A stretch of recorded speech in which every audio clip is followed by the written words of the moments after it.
Ali Shatel. I'm chairman of the African People's Socialist Party, and I'm leader of the Uhuru movement and the African Revolution. I want to have this discussion with you today about an event of some significance that occurred inside the United States, but has a relevance that's much greater than that, as Africans around the world will know, and as most colonized people will understand as well.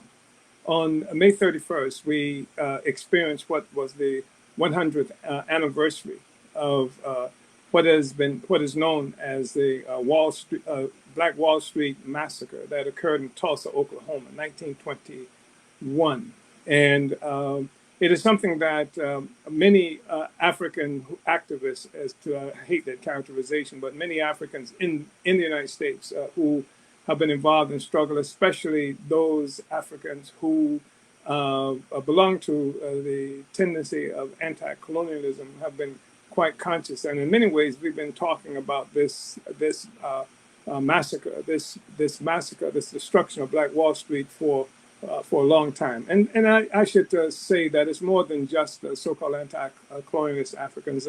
I think, generally speaking, you will see civil rights forces and people like that who are quite conscious all along of the significance of this attack on what has been characterized as Black Wall Street, or the Negro Wall Street at the time.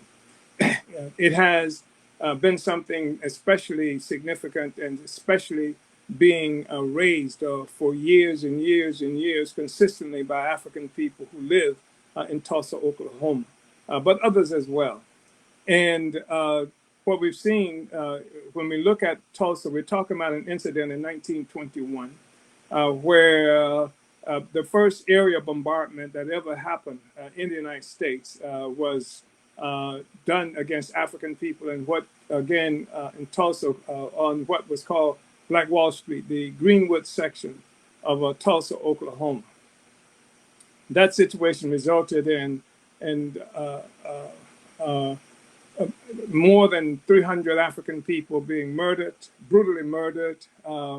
It resulted in hundreds of homes, thousands of people being pushed out of their homes, massacred in the streets of Tulsa, Oklahoma. Businesses destroyed, churches, hospitals destroyed, just by groups of white people. And there's always this tendency of characterizing these people as white mobs, but sometimes I think that's inadequate, because it doesn't speak to the fact, you talk about a mob, you're talking about a group that's distinguished from other people. But when you look at what happened in Tulsa, and when you look at what's happening to African people generally in these kinds of situations, we see that what has been characterized as a mob has been the general white population that's attacked African people in a grotesque and brutal kind of way. And as I mentioned, more than 300 Africans were murdered. We saw a hospital destroyed, churches, businesses, homes burned. I mean, virtually everything that you think possible to commit against the population in a form of warfare is what happened to African people in Tulsa, Oklahoma on May 31st, 1919, 100 years ago, just the other day. And so since that time, just 2 days ago or so, U.S. President Joe Biden went into Tulsa, Oklahoma, went to visit the Black Wall Street Community Center, Museum, Community Center, et cetera, and made some declarations about how it's time, to end the silence about what happened with Black Wall Street, the attack on that community, what it meant, he said, in terms of the loss of accumulated wealth that could be passed on to future generations, as it does normally happen with white people. He talked about how he was going to struggle against to remove all these barriers that affect the ability of African people to vote, and a number of similar kinds of things dealing with struggles around civil rights, and even making certain kinds of loans available for African people and the like. So Biden was there, and he announced that his Vice President Kamala Harris would be put in response, have the responsibility of dealing with those issues concerning rights and civil rights and et cetera. And it was a lot of brohu was made around that because now it's talked about how Biden is the first, the only, the first U.S. president to visit Black Wall Street and to commemorate, to acknowledge what had happened with our people there 100 years ago. And here is what's going on. It's a major problem that we have this performance happening now. It's a major problem because what the Biden administration and the U.S. government and most of the liberals and others who dare to acknowledge that Africans were murdered, 300 Africans were murdered there in Tulsa, Oklahoma. They are dealing with what happened on May 31st, 1921 as an exceptional, unusual kind of phenomenon.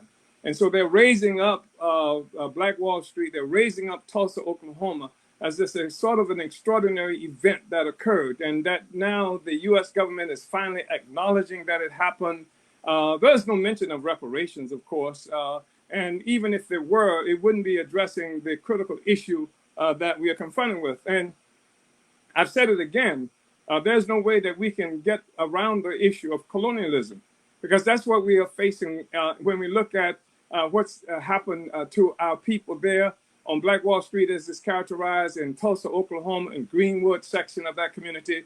It's common to colonialism. It's common to aggression against African people here in the United States. Biden talks about the wealth gap, and he's going to initiate certain measures to close the wealth gap that exists between African people and between white people in this country. And of course, we, the African People's Socialist Party and the Uhuru movement have talked over a long time around this whole question of the difference in the amount of resources in the possession of white families and African families. We even mentioned the fact that you go to a place like Boston, where the median wealth for African people in that city is something like $8.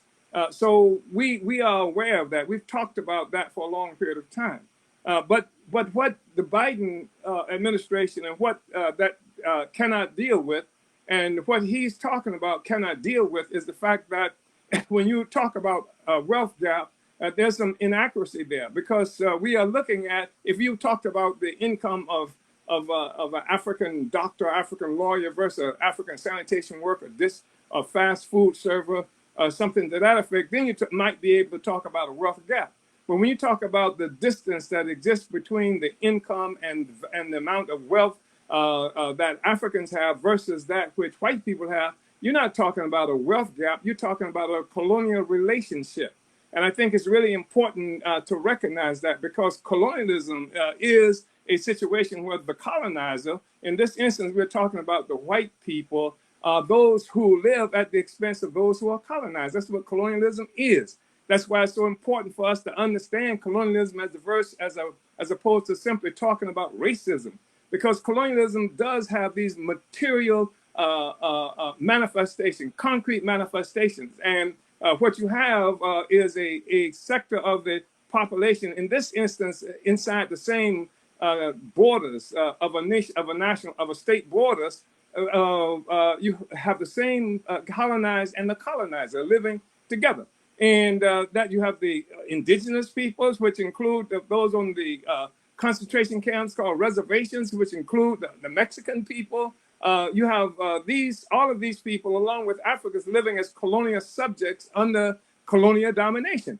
That's why you will see African people having this huge distinction in terms of resources compared to white people. That's why you will see the same thing is true of indigenous peoples in this country as well. It's a colonial relationship.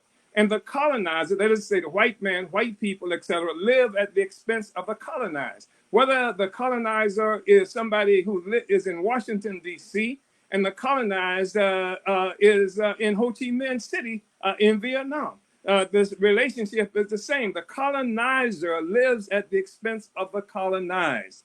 So if you have a situation such as what exists in the United States, where there's this huge difference in the amount of wealth and the amount of income between Africans and white people, you will find the same thing is true between the income and wealth of Mexicans and white people. You will find the same thing is true in terms of the difference in the amount of wealth and income of indigenous peoples who are called Indians in the United States. That's the difference. And in everything that I've just mentioned, I've talked about a colonial relationship. You talked about colonial slavery. You talk about the assault on this continent that has taken all of the resources and land, which includes land and freedom and economy from the Mexican people, from the Indian people, etc. That's colonialism. And that's one of the reasons why you should detest this whole concept about people of color. Because to say that people are not white is not saying enough. And I think that's what most people imply when you say people of color. It's a way of saying that they're not white. But we're talking about people who are colonized. And Africans experienced colonialism within the borders of the current borders of the United States. The existing indigenous populations experienced colonialism within the current borders of the United States. And you can look at all of the social economic indices, and they show you this horrible, distinct difference of existence, conditions of existence between the colonized, that is to say Africans, that is to say Mexicans and other indigenous people and white people. And that's just the reality of colonialism. And you will see the same thing again. You know, you have people who travel all the way to France to try to attack France. They come from the Middle East, they come from Northern Africa, and they live sometimes in the suburbs of Paris to fight France because France sucks the blood of, as a colonial power, sucks the blood and resources. That's why France has military forces all over Africa today. That's why France is sucking up something like almost 84% of the foreign investment resources or the foreign reserves in what is called Francophone Africa, because that's the relationship between the colonized and the colonizer. It has always been that way. And I think it's really important for us to understand that, because the other thing is that what happened to our people in 1921 in Tulsa, Oklahoma, did not happen because we didn't have the right to vote. It didn't happen because of some other issue around civil rights. It happened because African people have lived as subjects of colonial subjects of white power. As true in the United States, it's true in other places around the world as well.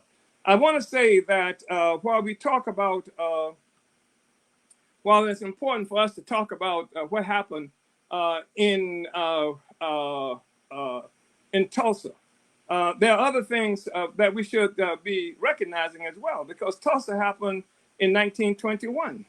But right here in the United States, we saw situations where, beginning especially between 1917 and 1923, thousands, hundreds and hundreds of African people were murdered by white people, by the colonizer, colonial subjects murdered by the colonizers. And even before we get to there, I think it's really important to recognize that when we talk about the Oklahoma, where the Black Wall Street in Tulsa existed, we're talking about something that was supposed to be part of the so-called Indian territories. And it was a territory that where many of the indigenous people who weren't already there were pushed into this landmass. The Trail of Tears is well known to some people who've tracked that down. Africans who were with them thousands of people died in the process of getting there and were maltreated once upon arrival, etc. And the Indian Territories is a statement about whose land all of this stuff that we are talking about occurred on. And the Indian Territories, what we call the Indian Territories, was a part of what was initially called the part of the so-called Louisiana Purchase of 83, where United States, the great noble Democratic President Thomas Jefferson, who just happened to be a pedophile, who raped Sally Hemings, his 13-year-old slave, and made babies by her. He had, as a consequence of the success of the Haitian Revolution, that helped to make it difficult for France to hold on to some of its quote unquote possessions on the mainland that's now characterized as North America. The French were compelled to sell the much of the United States, perhaps as much as a third of what is now called the United States. That was a part of the Louisiana Purchase. That included Oklahoma. That included Missouri, where we are doing political work today. And the point is that when you start looking at what happened in Tulsa, Oklahoma, this aggression against African people there is a part of a process that has been going on a long time that brought the Europeans to this territory in the first place. The acquisition of resources, the acquisition of land, human labor, and other things at the expense of other populations and other peoples, part of it being the expense of Africa and African people that's responsible for us being here. Part of it is assault on the indigenous peoples whose land that we occupy, etc. And then you see how the colonial situation, the colonial reality weaves through virtually every aspect of our existence, of the existence of the people in the world. When we see that Africans in Haiti, which is not indigenous to African people any more than this territory that we call the United States, we are not indigenous to this land. Africans in Haiti were made this successful resistance against colonialism that affected the colonizer, in this instance France, to such an extent that France was pushed to cede to the United States this territory that included Oklahoma. So here we are in Oklahoma. We are part of a colonial project. The whole capture of the United States, the whole attack on the indigenous people, the thousands of people who were murdered throughout the Americas. I just saw something the other day that talked about by 1600, more than 59 million of indigenous people had been killed throughout the Americas. That had such an impact on the climate, it just in terms of how cities and communities were overgrown now with shrubbery, forestry, etc., that it affected the environment to such a point that it had what they call a little ice age. This is colonialism. And I'm demanding that we look at this squarely and not be seduced by some notion that Biden or anybody else offers us, saying that what we are affected by is the fact that white people don't like us, and not by the fact that the colonial powers, including the masses of white people who are the colonizers, have expropriated from us our capacity for self-determination. And as such, they're able to extort and bully and terrorize us into the worst kind of circumstances and situations that we saw happen, for example, in Tulsa in 1921. But before Tulsa, and we're talking about the process of enslaving African people, and there's a story. I mean, you can get to the story about Tulsa and Greenwood and Black Wall Street, about how the 19-year-old African young man who was a shoeshine person was accused by somebody of assaulting a 17-year-old white woman, and as a consequence of that, he was attacked and he was jailed. and even the newspapers began to put out stuff about how he had raped this white woman. And when this happened and they jailed him, where you had all these Africans who were veterans from their first imperialist war, World War, that was supposed to make everybody free, that was supposed to make the world safe for democracy. You had these veterans, African veterans, who gathered to try and stand between their attempt to kill this brother named Roland and the murderers. So this is one of the things that stood between them, but it's kicked off this orgy of murder, brutality of our people, and the destruction of this town. Now, this is of this community of Greenwood, because Greenwood is extraordinarily successful. You're talking about something less than just only a couple of generations after the formal end of slavery in this country. And yet, by this time, you had Africans living, extraordinarily well compared to what we had been living under formal slavery. You had African people who had left the South, who had rushed into places like Oklahoma. Oklahoma had more all-black cities than any state in the United States, and they were rapidly growing, and Africans were being quite successful there. And even though they called it a Negro Wall Street, it's not like all the black people there were wealthy and were financiers or something to that effect. There were barbers, there were beauticians, and even Roland, the person who they accused of having done something untoward with this young white woman, was doing all right as a shoe shine guy. In fact, he quit high school because he was making too much money shining shoes. And especially after the discovery of oil and this petroleum industry began to blossom. So he was doing okay, and the community at large was doing okay. And certainly it was better than everything that we had experienced in the South, where many of us were coming from in order to try and develop a new situation for ourselves. In fact, Oklahoma was such a significance that many Africans had conceived of the possibility of Oklahoma being a black state, that we can make this our state to protect ourselves. And we're talking about now 1921 in this instance.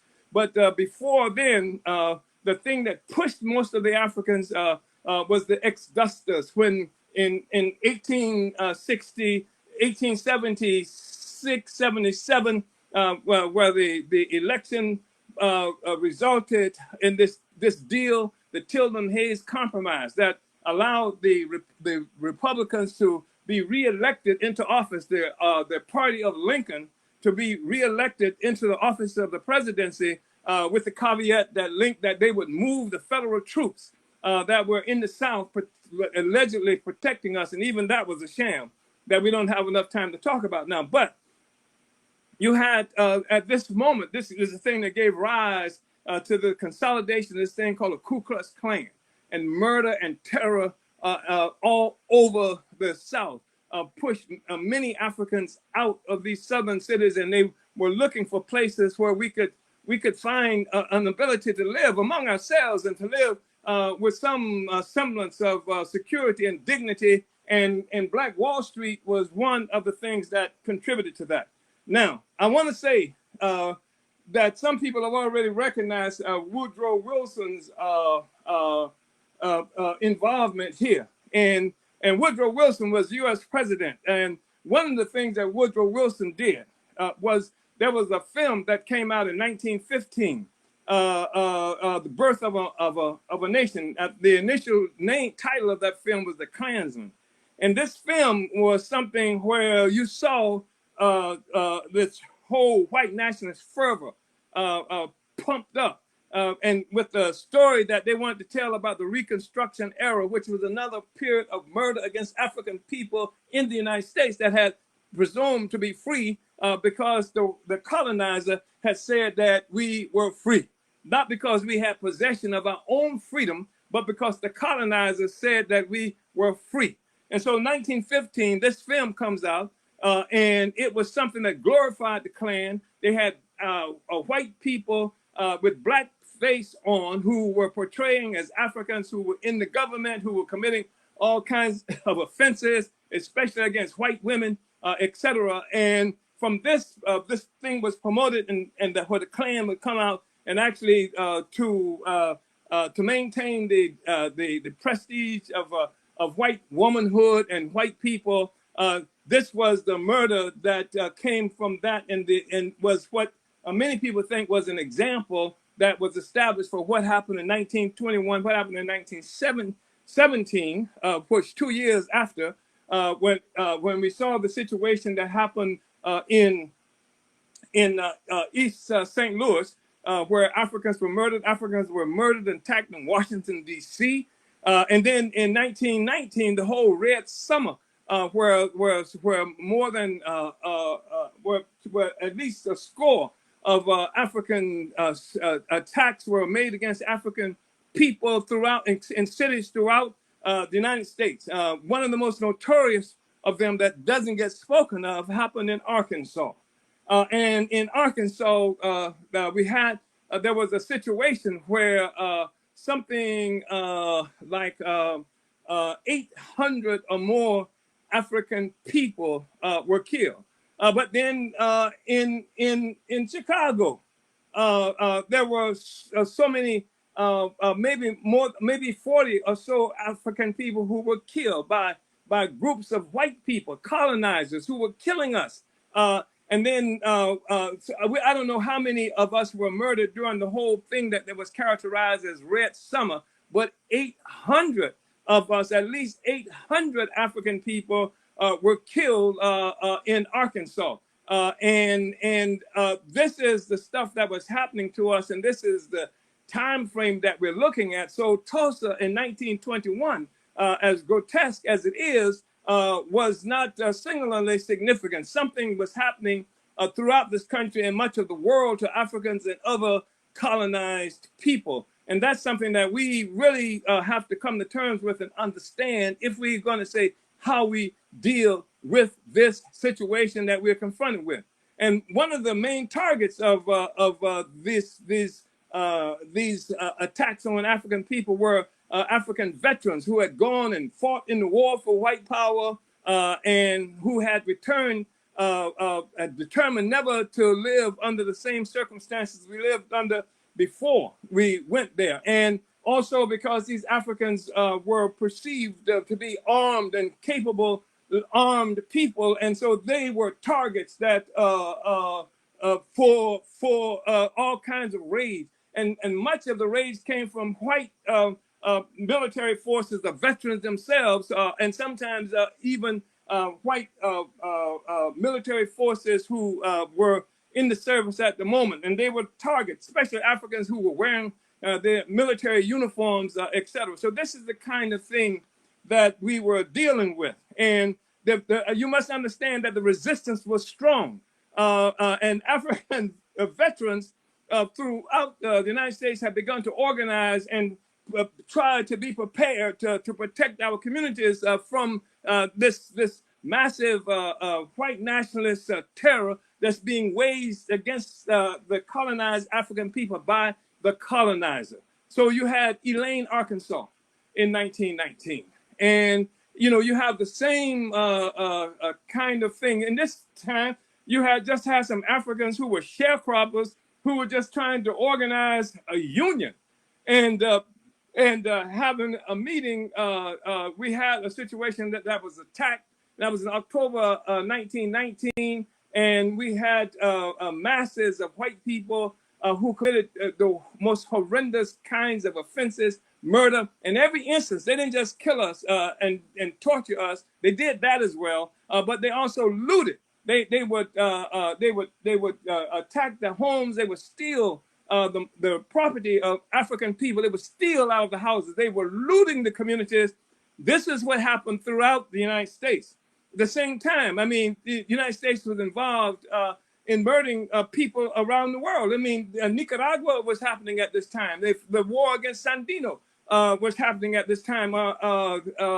And there were various other kinds of struggles that were happening. And of course, this is also a time that was exemplified. The courage and dignity of African people was exemplified by the rise of the Universal Negro Improvement Associations and African Communities League that was led by Marcus Garvey. And in fact, at one time, they even claimed that the Garveyites were responsible for the resistance that the colonizers ran into in East St. Louis.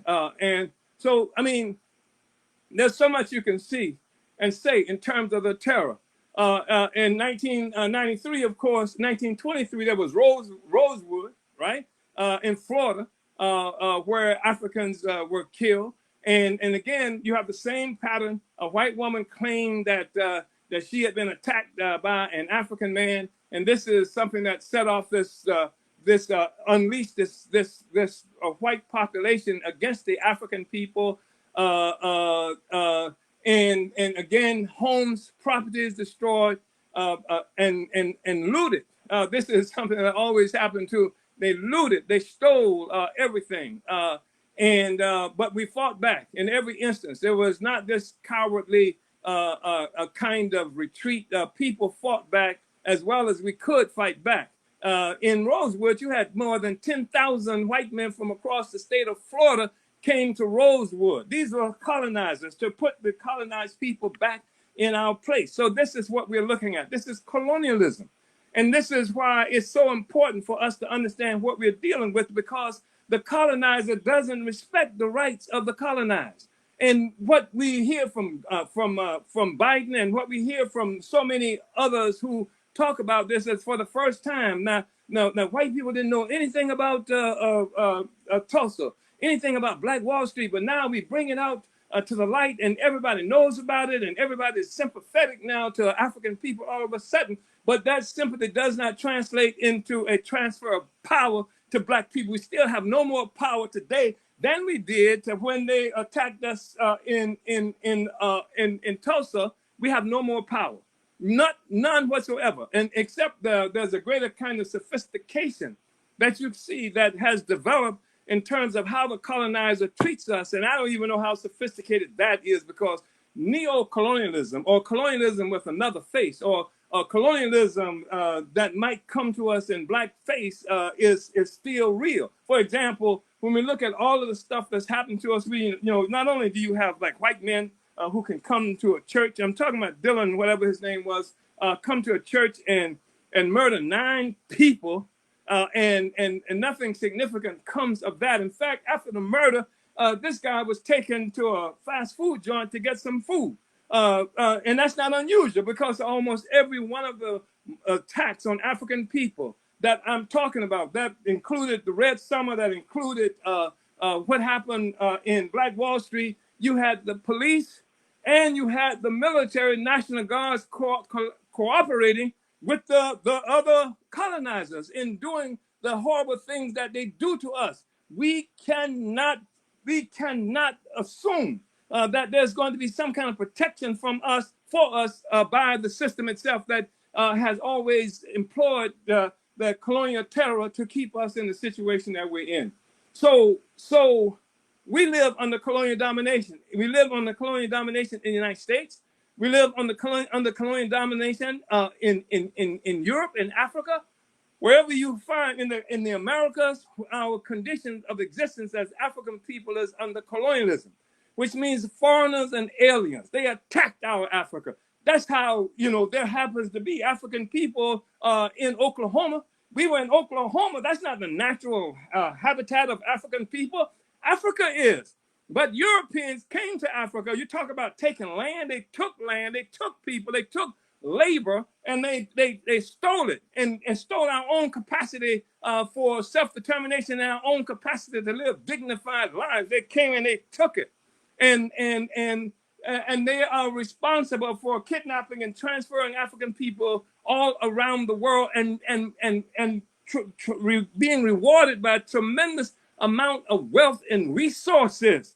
That's what we're looking at. And so when you see mobs, as they characterize them, and white people are so easily joining in with the attacks against us, it's because there is an assumption that that beats in the breast, generally speaking, of the colonizer, that any movement toward our own self-interest is a threat to the colonial relationship, and the colonial relationship is what feeds the white population and feeds the capitalist economy that we are living with today.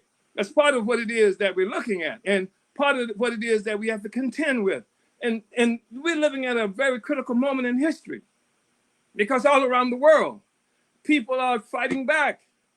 They're fighting back in Afghanistan. People want their own resources. I don't care what you think about their religion or anything like that, but people want their own resources, their own dignity. That's intelligent for people to want to be able to control their lives, and they do not want the colonizer. Whether they call themselves British or whether they call themselves Americans, they don't want the colonizers dominating their lives. And the same thing is true all over the Americas. Venezuela, of course, is one of the most outstanding examples we have of that at the moment.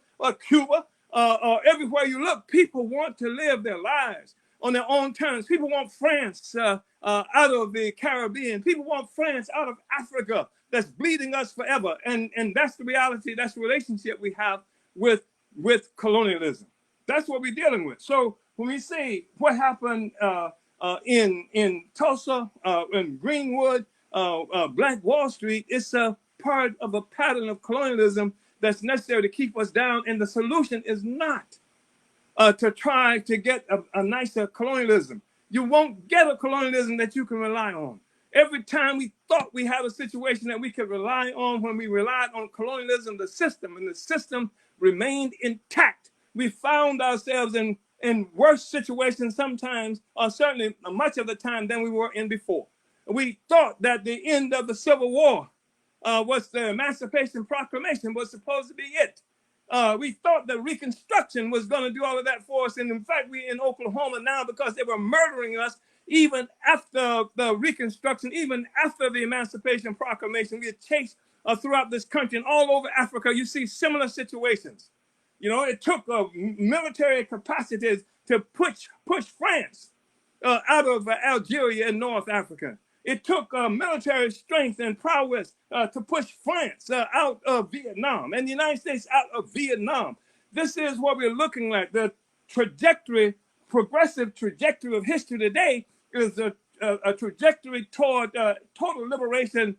It's a trajectory that destroys colonialism, and we have to join that. Otherwise, we find ourselves working against our own interests, and they get us tricked into fighting to support a system that works against us and believing in the system that continues to murder us. It's like you can't get enough examples of the terror. You can't get enough examples of the humiliation. And we've got leaders, and I'm not just talking about some of the the well-known leaders who like Sharpton and Jackson and Crump and people like that. I'm talking about some of these leaders that are supposed to be black nationalists and supposed to be communists and what have you, who themselves have more confidence in the continuing existence of this social system, and they have no confidence in the ability of African people to govern ourselves, to fight and win our total liberation. That's what the African People's Socialist Party is about, because there is no future other than that. So it doesn't matter. I mean, you look at what is the reality today in Greenwood. And so before, in 1921, we had a situation where the colonizers just burned us out. That was one method that they used to take our properties and push us and push back in terms of whatever economic progress we thought we were had at the moment. And today, you find in that same area where businesses used to be, parking lots and other kinds of things, because they are gentrifying using the same, using different means to accomplish the same ends. We live under colonial domination, and the colonizer is the one that controls the state apparatus that will determine what we do. And what we have to begin to do is recognize that our way out of this is to become a self-governing, self-respecting, self-determining people, whether that's in Oklahoma or whether that's in South Africa. We have to take the power. We have to be organized to take our own power, because they will call you a citizen on the one hand, but they will starve you to death, and the citizens will kill you and mob you to make sure that you make no progress. We are not citizens. People can use terms like citizenship easily, And because Africans have found themselves under such paltry, weak leadership for such a long period of time, leadership that welcomes the notion that somehow we might be able to join the mob of killers, that too many Africans accept this word citizenship and other terms that they use for us at face value. But clearly, you can't be a citizen. How the hell can you be a citizen and the white man be a citizen, or the colonizer is a citizen, when you live the way you do versus the way the colonizer lives? When you find that you are the one in prison all the time, you're the one being gunned down all the time, you're the one whose communities are being destroyed and even bombed from the air. Not just during 1921, I'm talking about even in 1985 when they bombed us in Philadelphia. And yes, I know it was an African man who was the mayor and an African man who was over the police, but it was their system. He was tool. They were tools. They were neo-colonial puppets, traitors to us, who participated and led that. That's what I'm saying. It's not the individual as such, as much as it is the system that they serve. And they serve colonialism. We have to organize to win our own freedom. We cannot be afraid to be free. We cannot be afraid to struggle for our freedom. And this whole notion that sometime you're going to be able to integrate into the great American this or that. Integration is a counterinsurgency method that employs the sympathy of the African petty bourgeoisie that wants nothing more than to be able to join the system that kills us by integrating economic integration into that process. And many people who are looking at Black Wall Street are talking about that. Many people who use the term Black Wall Street are talking about being able to successfully integrate into the colonial capitalist system, which is impossible because the colonial capitalist system requires our colonial domination for all of the resources that is taken from Black people here around the world and from other oppressed and colonized people as well. There's no way out of this except that we're going to have to win our own freedom, and we're going to have to be able to support the leadership that's talking about being able to be independent, self-governing people in control of our Africa. We want every square inch of our Africa. We want every square inch of the territory that we produce in, that we produce value in. We want everything that's been taken from Africa and African people want it back. And we have to be a self-governing people. We have to have the power to do that. Now, I just want to say this. 1917, again, was when much of this, the more recent, this is subsequent to the Reconstruction era. In 1917, you see this pandemic, if you will, this extraordinary explosion of murder and violence against African people. And also, we see this is the end of the Second Imperialist World War, First Imperialist World War. And Africans come back ready to fight and determined not to live the way we had lived before. And that's righteous. Because I remember as a young man leaving a city in St. Petersburg, Florida, and going into the U.S. Army because they sell a good narrative, or they did, about how there is nothing but freedom and equality, and you can get a chance to see the world, and etc. And as a young man, I fed into that seduction, even though it didn't take me 3 days. It literally did not take me 3 days to begin to see the fallacy of that. But one thing I know, when I was in Berlin, Germany, and I was there when they put the wall up, and the Americans were talking about how the Germans were living under this oppressive circumstances, but at the same time, Africans in the United States were being killed, were being murdered, were being brutalized just for trying to vote.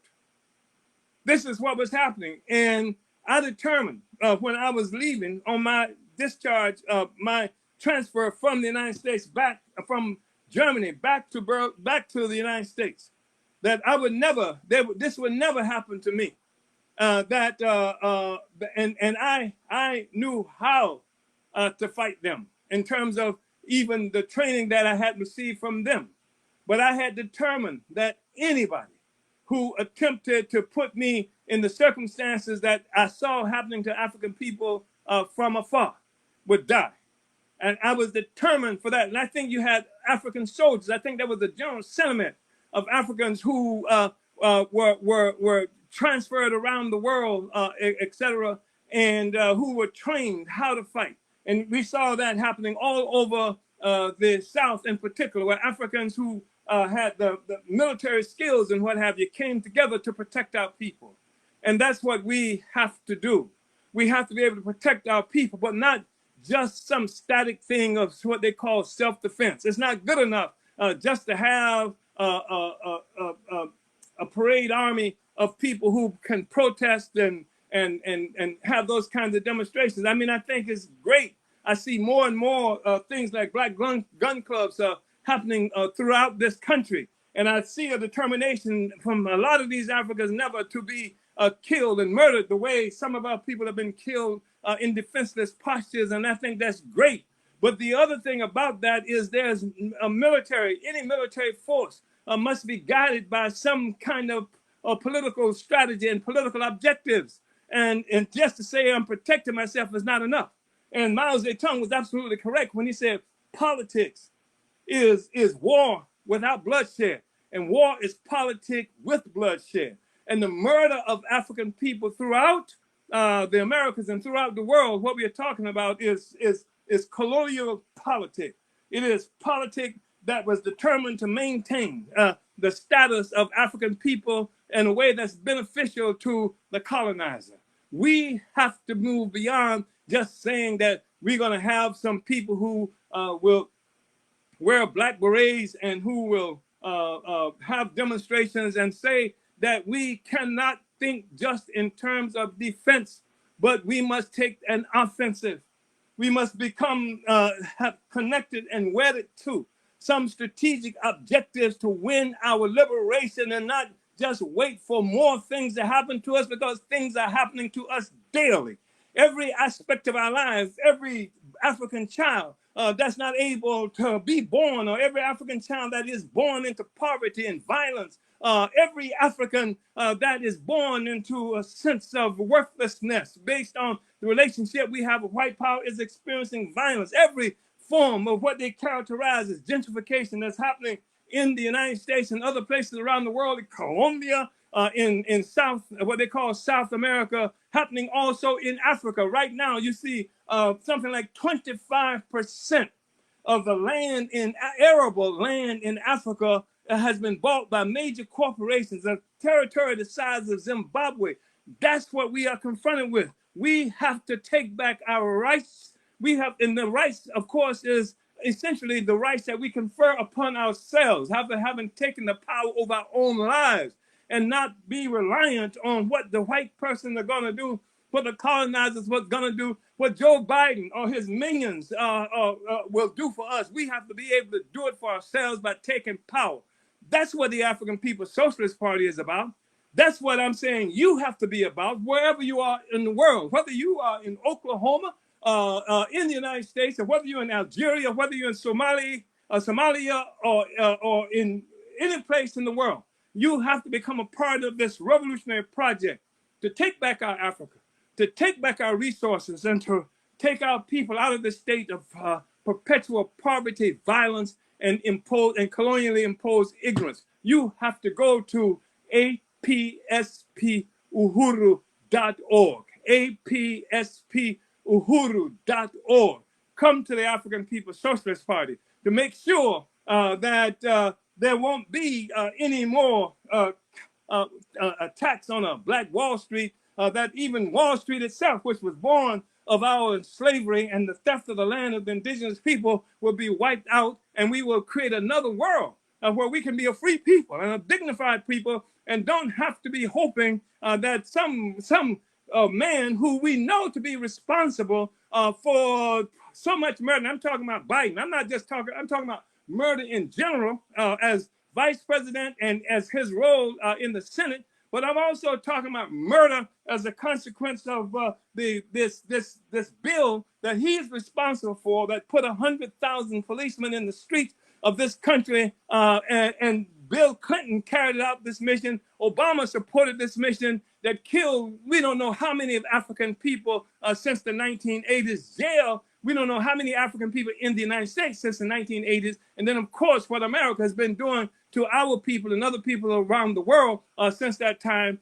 That's a testimony of the significance of this whole global colonial capitalist system and how we have to fight against it and build a new world. Come to join the African People's Socialist Party and the Uhuru movement. Go to apspuhuru.org. apspuhuru.org.